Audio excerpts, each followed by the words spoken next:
Hello, welcome to Long COVID Real Talk podcast. This is Catherine Marie, and we have a special guest today, Caitlin. Caitlin is a holistic physical therapist who also has had long COVID and loves to help other people with long COVID through her work now. Caitlin, thank you for coming on the show today. We really appreciate it. No, I appreciate you inviting me too. So I want to make sure we get to talk about what you do as a physical therapist, but I want to also hear your story because I'm sure that leads into that. So what was your initial COVID infection like? So I got COVID around 2022, and initially it was just the fever, flu-like symptoms. It did come on pretty delayed, so the rest of my family got it, and I was the last to get it. So me thinking I was resilient, that was not the case at all. It actually really unfolded quite rapidly after that. So I was sick with those symptoms for the first 2 to 3 weeks and realized very quickly that I kept staying sick. I think it went on for about 8 to 12 weeks total of just those same symptoms. Mm-hmm. And then later that year, just physically, I had a decline. So prior to getting sick, I was running, I was doing Pilates, doing weights, pretty active in my day-to-day. But then running started becoming walking, and then walking started becoming a slow drag, making it really hard to walk even half a mile. And as a physical therapist, that's literally my job as well. So to show up to work, not being able to do what I felt was a normal thing to do, walking, exercising, really took a toll also on my mental health. And of course, working with patients who are struggling too with their symptoms and their problems, it was really disheartening to be the person that they look up to. And I had to just put on this front, acting like I was strong. So yeah, honestly, I was pretty depressed it lasted for over 2 years. And honestly, I only started recovering this April or May. Or I should say April or May of 2024. So yeah, that's what happened. Oh, so when you first had the acute infection and then you realized you were not getting better, did it kind of come on gradually, like not being able to walk, or was it you were sick with the acute infection and then everything else happened right then? It was kind of weird because the acute infection stuff, like the flu, the fever, I mean the brain fog also happened pretty quickly. I remember I was constantly dropping things and forgetting things that are really honestly embarrassing too, like forgetting to flush. That happens so often.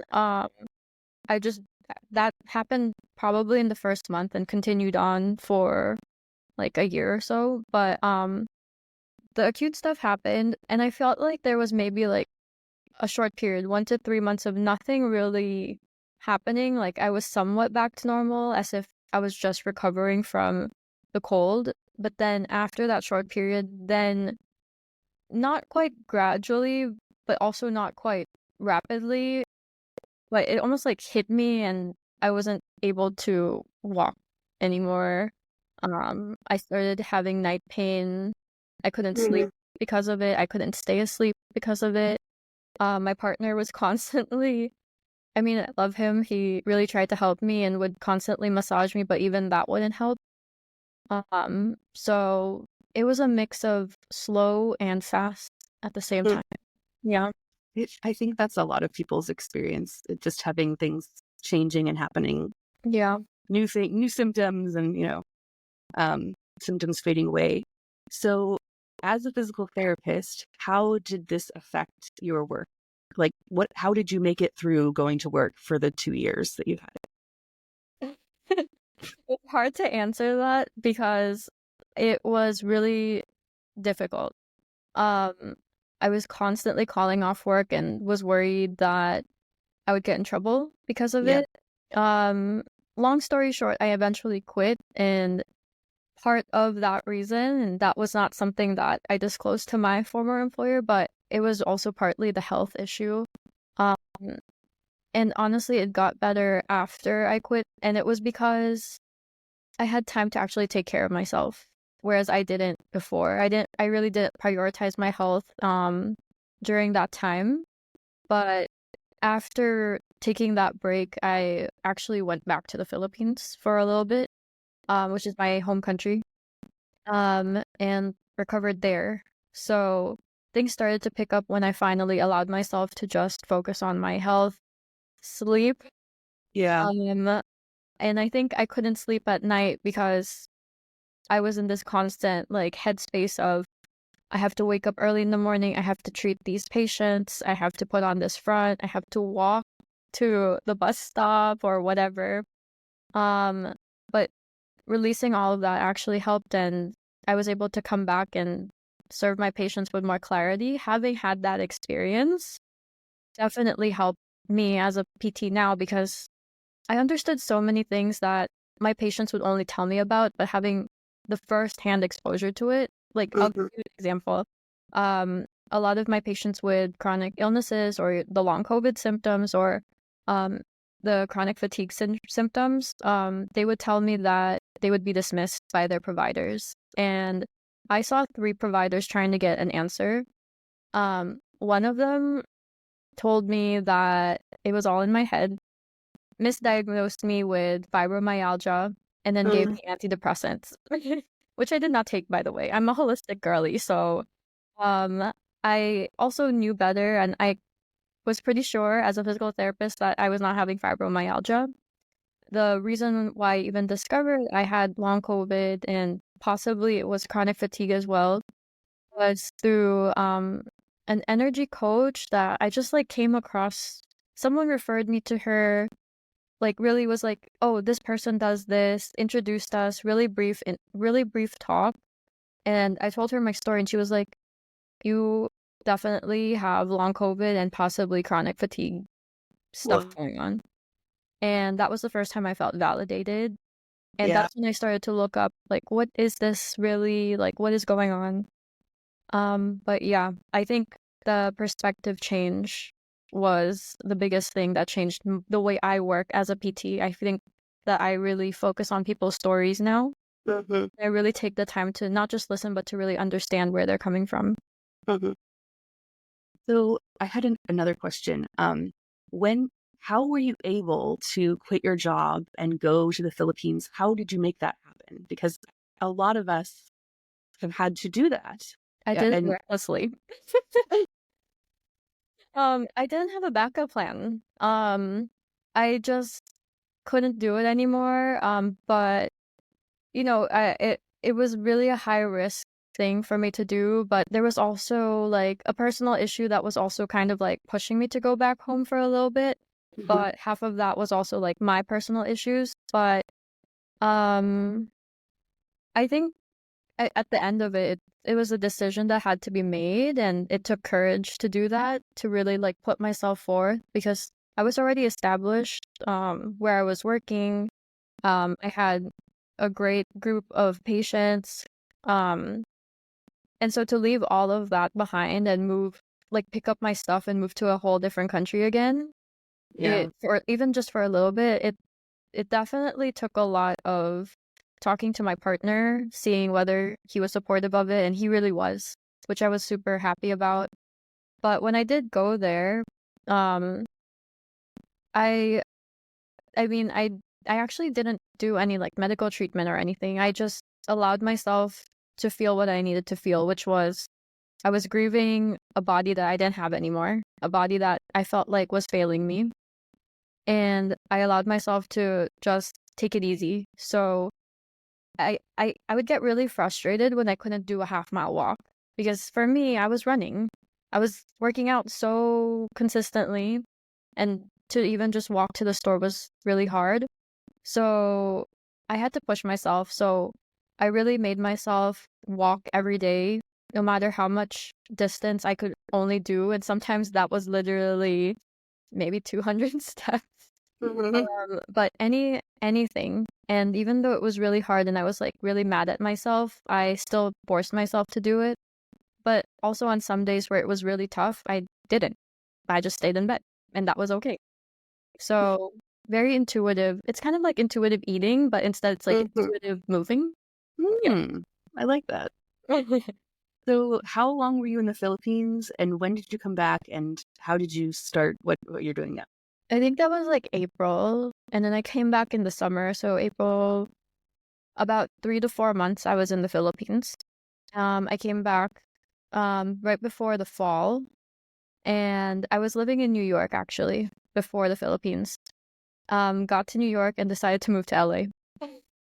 Whoa. So another move. And it was because I realized that a lot of my symptoms were exacerbated by the cold weather. So that was another reason why I decided to look for somewhere warmer. Like I love the Philippines, but my work is here in America, so decided to move to the West Coast, and I've been here for 2 to 3 months now, I think. Yep. Yeah.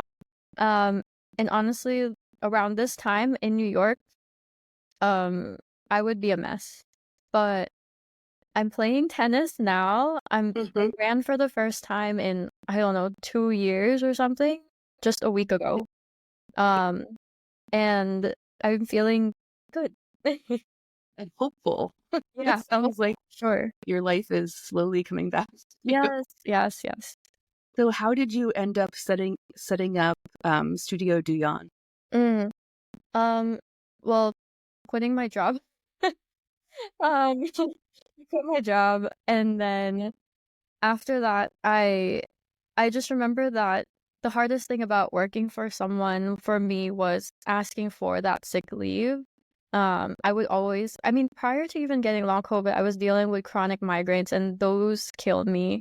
They were exacerbated probably from getting COVID. And I mean, I'm sure that after getting COVID, I was also like feeling depressed. So that also added to my stress and again the cycle, getting Yeah. headaches and migraines more frequently. Yeah. But I feel like it shouldn't be so hard to ask for a day off. And I feel like I'm just the type of person that needs a lot more of that. And I know that a lot of people can't do that, but this was the choice that I decided to make. And so being a small business owner, it comes with its own risks and its own burdens. Mm. But it's the path I decided to take, and I'm feeling more hopeful at taking it this way. So even though like income is up and down, I had to do it. It's what worked best for me. I know a bunch of people are have great work settings where they could take prolonged time off or even work from home.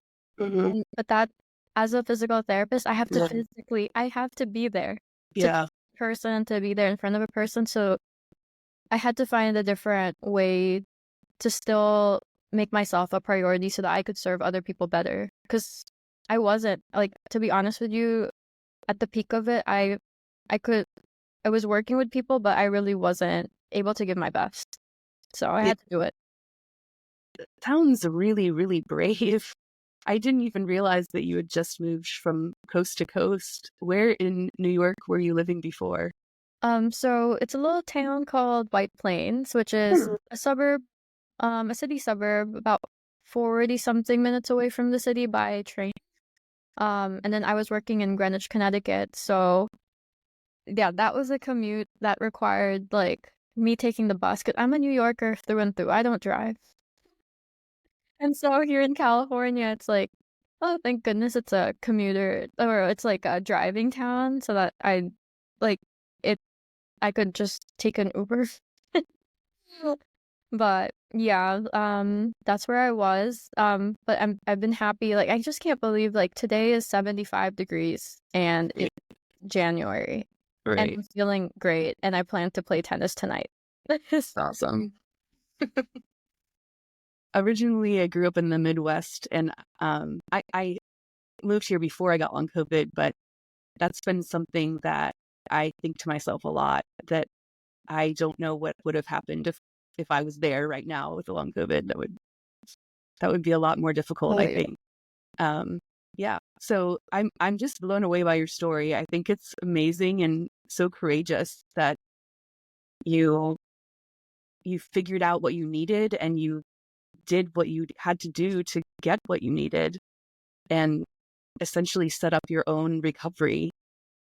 So, so in your studio now, how do you see patients like through video or online as well, or just in Woodland Hills, California?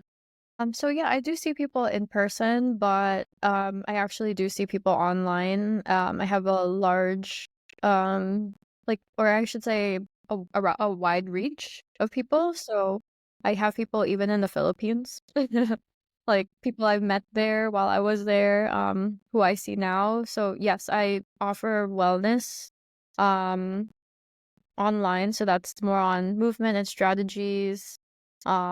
Sometimes even just breath work and meditation, because I also do that.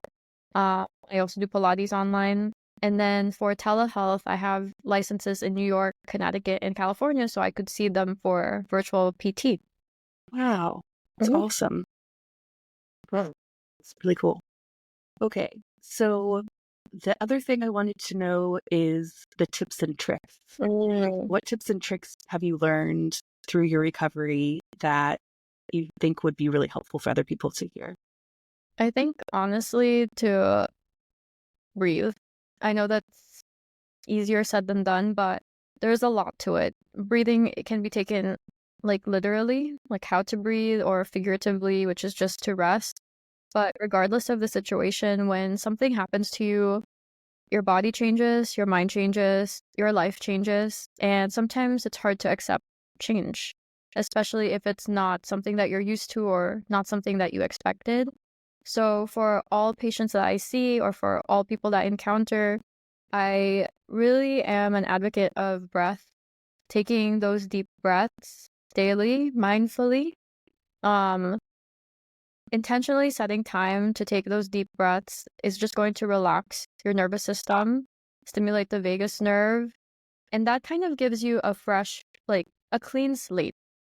So even though the day you feel like it's going to be a tough day, or it's going to be difficult to go to my physical therapy session, or even my psychiatric or mental health session, if you just take a moment to reset, take a few deep breaths, sometimes that actually gets you to feel more focused.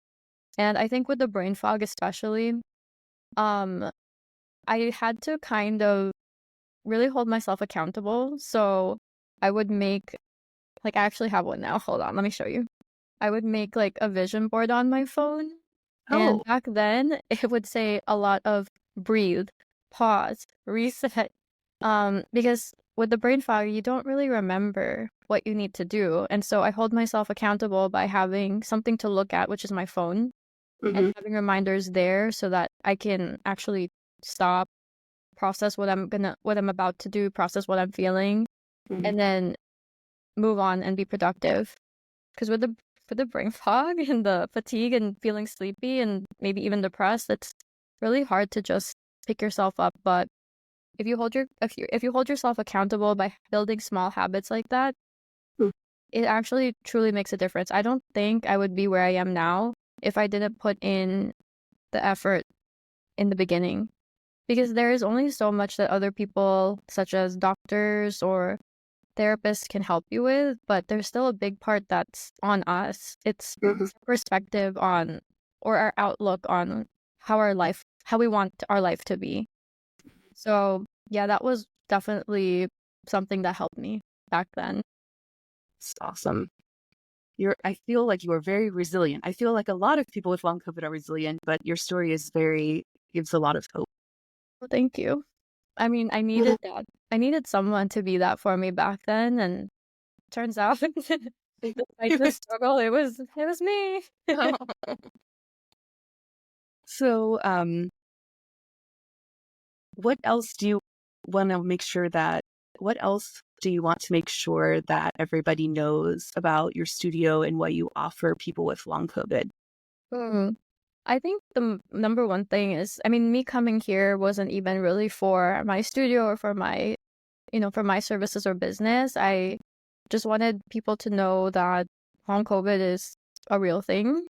Um, it's still misunderstood. And I definitely understand some of you who are listening when you try to explain to your loved ones or even to people that you look up to, like experts, professionals, and they dismiss it. They dismiss the idea. It's not everything is your fault. That's the first thing I want to make clear. Things happen in life and we're working with nature and we don't have control over nature, but we do have control over how we want to design our life, and we have to start day by day. It's not going to happen overnight. But yeah, if there is a physical therapist or an ME, CFS, or long COVID expert in your area, I would say when you need the help, definitely reach out, because they can provide you that extra guidance and clarity that you may not be aware of that can actually maybe expedite even your recovery. So yeah, for those who are interested in working with me, definitely everything I do is very mindful and intentional. You yourself, you have to be willing to put in the work to also get better or get the goals that you want to reach with working with me. But the number one thing that is important to me is that you have to know your story. You have to know what happened to you, what you want to get out at the end of working with me, and how we can work together collaboratively to make that reality. So that's basically what I want to say to them. That's awesome. Well, thank you for coming on the podcast today. It's so great to meet you and hear your story. And it just gives me a lot of hope because you don't hear a lot of recovery stories. You hear stories that are, you're kind of up and down or overall trending okay, but to have somebody that has been through it and has kind of found a way to have a normal life, it's really, really, really impressive. So Thank you. And thank you so much for having this podcast. I feel like a lot of people, when they get sick or something happens to them, they identify as their diagnosis. yeah, And I think this podcast is great to show different types of stories, and that you are not defined by what you're going through. I love that. Yeah, no, thank you for doing this for everyone. Thank you. So I will put all of your information in the description of the podcast. So anyone who is interested can reach out, even if they just want to say hey. But that's all I have. Thank you for being here and telling us your story. And we'll talk again real soon. Thank you So much. Okay. Bye.